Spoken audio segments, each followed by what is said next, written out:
Hello guys, welcome back my channel Puja day. কেমন আছো তোমরা? আই হোপ কি তোমরা খুবই ভালো আছো আর আমি খুবই ভালো আছি। তো এই যে চিংড়ি মাছ আজকে বানাবো, লাউ চিংড়ি। তো এই যে চিংড়ি মাছটাকে ভালো করে ধুয়ে হলুদ নুন লাগিয়ে রেখে দিয়েছি। তারপরে আমি লাল লাল করে ফ্রাই করে নিয়েছিলাম। তো ভিডিওটা করতে আমি ভুলে গিয়েছিলাম। তো এই যে দেখো আমি লাল লাল করে ফ্রাই করে নিয়েছি। এই লাউ চিংড়ি খেতে এত ভালো লাগে আর বানাতে অনেকই সিম্পল। তো চলো তোমাদেরকে দেখাই। তো এই যে কড়াইয়ের মধ্যে তেল দিয়ে দিলাম আর এই যে জিরে ফোড়ন দিলাম আর তেজপাতা, আর এই যে আমি লাউটাকে কুচি কুচি কেটে নিয়েছিলাম। তো এবার ফোড়নটা পুড়ে গেছে, তো আমি লাউটাকে দিয়ে দিই। তো এই যে সমস্ত লাউ আমি দিয়ে দিলাম, দিয়ে ভালো করে নাড়াচাড়া করবো। আর 1-2 মিনিট নাড়াচাড়া করে ঢেকে রাখবো 2 মিনিটটা। তো এই যে দেখো আমি ঢেকে দিলাম।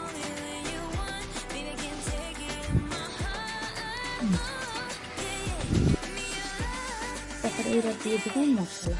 এই যে কাঁচা লঙ্কা দিয়ে দিলাম, হলুদ গুঁড়ো, জিরে গুঁড়ো, নুন, আর ভালো করে নাড়াচাড়া করবো।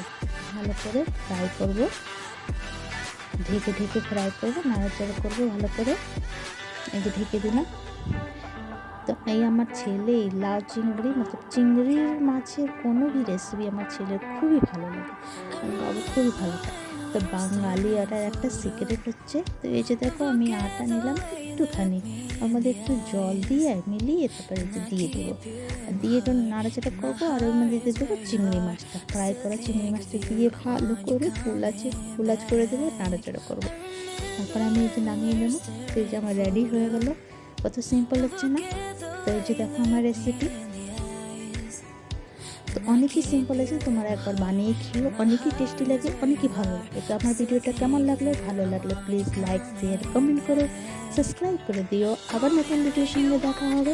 তো তোমরা সবাই ভালো থেকো, সুস্থ থেকো। Bye bye, take care. একবার বানিয়ে খেও। Bye bye, take care.